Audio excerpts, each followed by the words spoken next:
एक ऐसा राज्य जो खनिज संपदा से भरपूर है, एक ऐसा राज्य जहां के नेता मालामाल हैं, जिसके 14 सांसदों में से 13 सांसद करोड़पति हैं, लेकिन यहाँ की आम जनता बुनियादी ज़रूरतों से भी महरूम है। यहाँ तक कि खाने को पेट भर अनाज, पीने का शुद्ध पानी, रहने को आवास तक नहीं है, खुद के स्वास्थ्य को दिखाने के लिए अच्छे अस्पताल नहीं हैं। इस बार झारखंड में विधानसभा चुनाव होने हैं। आखिर झारखंड के वो कौन से ऐसे मसले हैं, मुद्दे हैं जो चुनाव को प्रभावित करेगा? क्या स्थानीय का मुद्दा, क्या यहाँ पर पलायन का मुद्दा, क्या यहाँ पर जो है नियोजन का मसला हो, बेरोजगारी का मसला हो, सरना धर्मकोड का मसला हो, क्या ये मसले इस बार के विधानसभा चुनाव पर इम्पैक्ट डालेंगे? उसके बारे में आज हम लोग जो है वो बातचीत करेंगे। विवेक जी, सबसे पहला बात करते हैं स्थानीय नीति पर। स्थानीय नीति क्या इस बार के विधानसभा चुनाव को प्रभावित करने जा रहा है, और अगर प्रभावित कर रहा है तो ये मुद्दा किसको नुकसान पहुंचाएगा, इंडिया को या फिर एनडीए को? स्थानीयता का मुद्दा झारखंड का सबसे बड़ा मुद्दा है। झारखंड का एक वर्ग ऐसा है जो 1932 खतियान स्थानीय नीति की मांग करता है। आपको बता दें कि जेएमएम के भी मैनिफेस्टो में 1932 का जिक्र रहता है, और 1932 स्थानीय नीति के मामले में कोई भी पार्टी खुल के नहीं बोलती है, क्योंकि उनको लगता है कि अगर वो स्थानीय नीति का 1932 का विरोध करेंगे तो झारखंड का एक खास वर्ग उनसे नाराज हो जाएगा।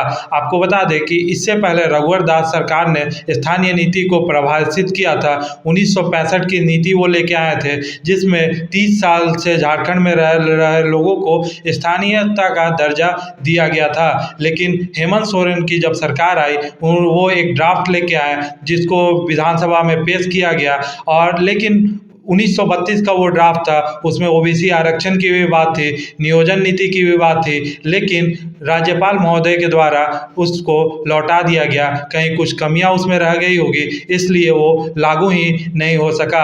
आपको बता दें कि 1932 की लड़ाई जो है वो झारखंड में आज की लड़ाई नहीं है, बहुत बड़ी लड़ाई है। यही वो कारण है जिस कारण से जब बाबूलाल मरांडी सीएम बने थे तो उनको रिप्लेस करके अर्जुन मुंडा को सीएम बनाया गया था। जब भी 1932 की बात आती है तो झारखंड में बहुत सारे ऐसे क्षेत्र हैं जो बढ़ जाते हैं, क्योंकि बहुत सारे क्षेत्र में जो अंतिम सर्वे हुआ है झारखंड में वो अलग अलग समय हुआ है। कहीं अंतिम सर्वे जो है वो 1932 में हुआ है, कहीं अंतिम सर्वे जो है वो 1965 में हुआ है, तो अलग अलग समय में अलग अलग सर्वे हुआ है। जैसा कि कहा जाता है कि कोल्हान क्षेत्र जो है झारखंड का, वहाँ पे लोगों के पास 1932 का खतियान नहीं है। कहा जाता है कि 1932 के बाद कोल्हान में सर्वे हुआ है। ऐसे ही कोयलांचल के बारे में भी कहा जाता है कि कोयलांचल में भी कुछ क्षेत्र ऐसे हैं जहां पे लोगों के पास 1932 का खतियान नहीं है, लेकिन वो बहुत सालों से झारखंड में रह रहे हैं। तो 1932 का मुद्दा झारखंड का सबसे बड़ा मुद्दा है। जेएमएम इसको हमेशा उठाते रही है, जेएमएम का मैनिफेस्टो में ये रहा है, और 1932 के नाम पर हमेशा से ही झारखंड में राजनीति होते आई है, लेकिन अभी तक स्पष्ट स्थानीय नीति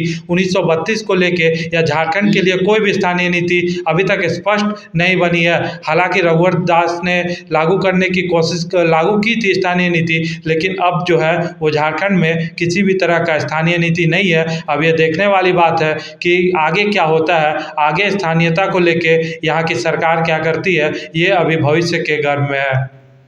रघुवर दास ने स्थानीय नीति पे काम किया, लेकिन 1965 का था।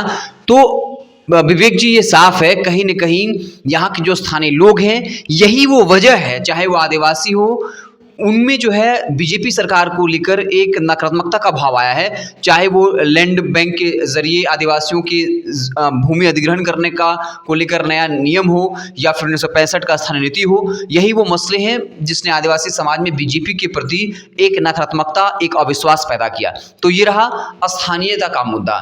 अब बात करते हैं हम लोग जो है वो नियोजन का मुद्दा। क्या नियोजन का मुद्दा एक बड़ा मुद्दा है, और इसको लेकर इस वक्त लोगों के दिमाग में क्या कुछ चल रहा है, इससे राजनीति पर क्या असर पड़ेगा?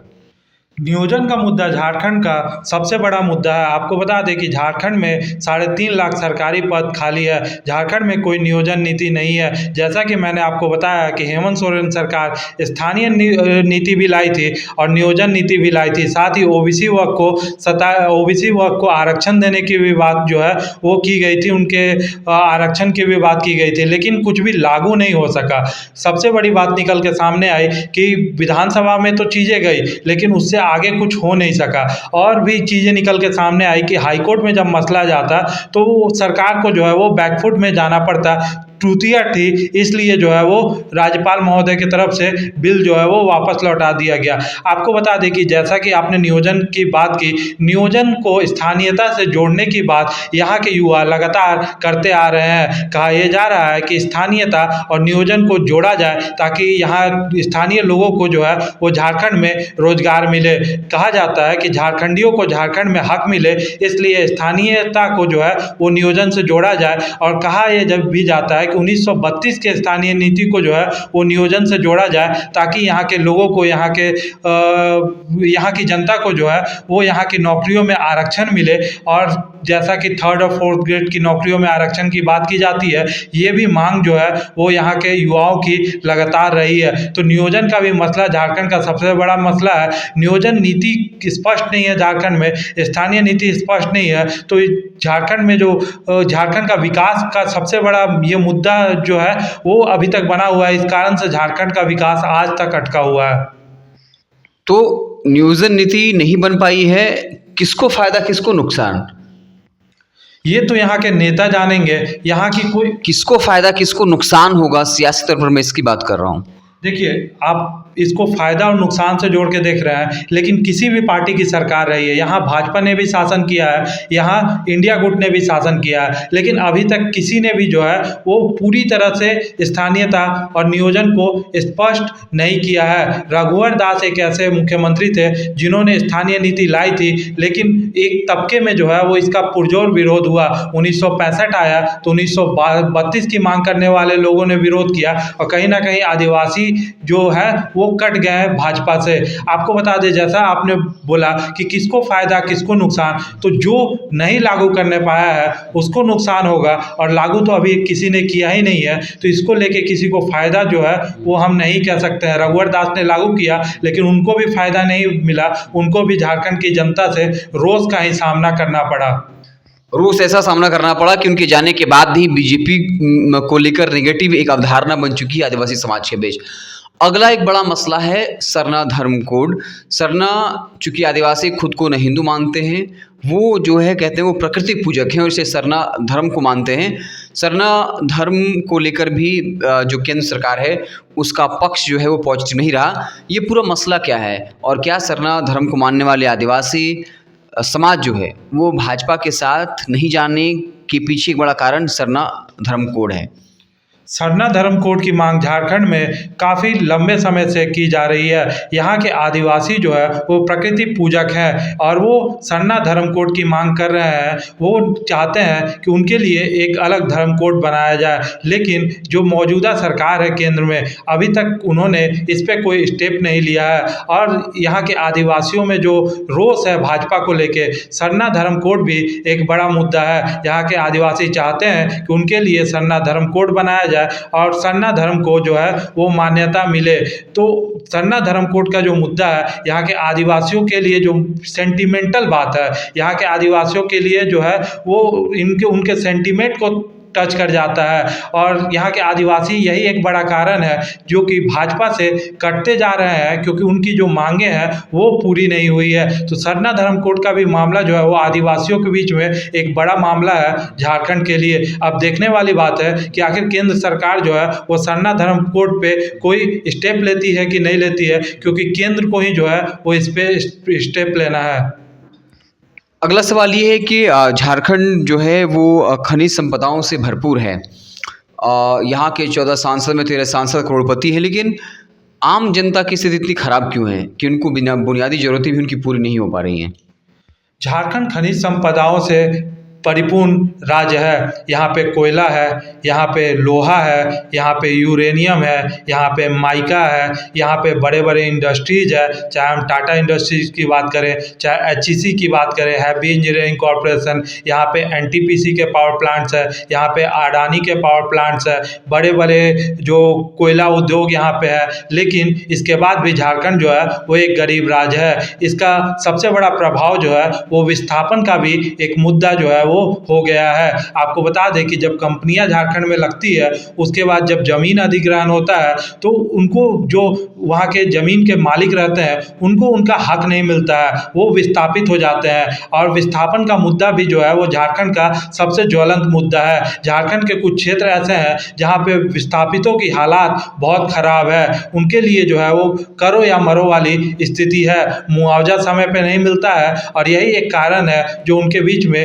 रोष का माहौल रहता है। यहाँ पे इंडस्ट्रीज तो डेवलप होते हैं, लेकिन जो ज़मीन जिनकी है, जिनका जो हक है, वो समय पे नहीं मिलता है, जिस कारण से उनको काफ़ी ज़्यादा परेशानियों का सामना करना पड़ता है। इसलिए झारखंड में विस्थापन का भी मसला जो है वो बड़ा मसला है और चुनाव के समय ये मसला भी जो है वो एक बड़ा मायने जो है वो प्रकट करता है। लोगों के बीच में जो है रोष निकल के सामने आता है, क्योंकि जब लोग विस्थापित होते हैं तो उनके दर्द को देखने वाला जो है वो कोई नहीं मिलता है। कहीं ना कहीं कहा यह जाता है कि उनको परियोजनाओं में नौकरी मिलेगी, उनको जो है वो आवास आवंटित किया जाएगा, उनको मुआवजा की राशि मिलेगी, लेकिन तय समय पे जब कुछ चीज़ें नहीं मिल पाती है तो कहीं ना कहीं विस्थापित जो है वो विस्थापन का दर्द झेलते झेलते उनकी ज़िंदगी जो है वो काफ़ी ज़्यादा खराब हो जाती है।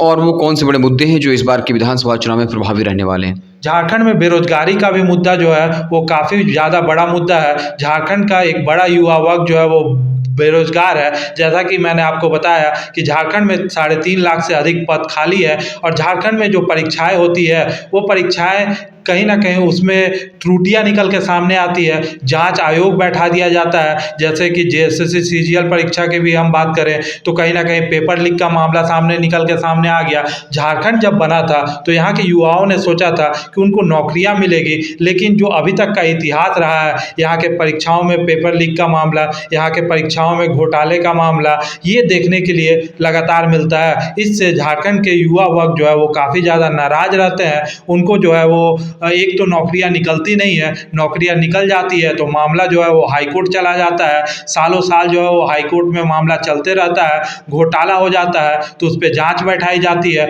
उसके बाद नियुक्तियां जो है वो प्रभावित हो जाती है, रुक जाती है, नियुक्तियां हो जाती है तो नियुक्ति पत्र नहीं मिलता है, ज्वाइनिंग नहीं मिलता है, काफ़ी समय तक जो है वो युवा इससे प्रभावित हो जाते हैं। काफ़ी समय तक झारखंड में पंचायत सचिवों का भी मसला चला, अनुबंध कर्मियों का भी मसला जो है वो झारखंड में बड़ा मसला है। जब हेमंत सोरेन सरकार, मौजूदा सरकार जो है वो सत्ता में आई तो उन्होंने वादे किए थे कि यहाँ के अनुबंध कर्मियों को परमानेंट किया जाएगा, लेकिन अभी तक कुछ भी वैसा होते हुए नहीं देखने के लिए मिला है। तो अनुबंध कर्मियों का भी मसला जो है वो बड़ा मसला है। जैसा कि आपने देखा कि सहायक पुलिसकर्मी भी जो है वो अभी हड़ताल में है, 10,000 के मानदेय में वो नौकरी करते हैं, उन्हें किसी भी तरह का जो उनका किसी भी तरह का उनको जो है वो ना DA मिलता है ना TA मिलता है, उनको किसी भी तरह की सुविधाएं नहीं मिलती है। जब उनका बहाली हुआ था तो उनको कहा गया था कि उनके लिए जो है किया जाएगा, जिला बल में जो है वो उनको समायोजित किया जाएगा।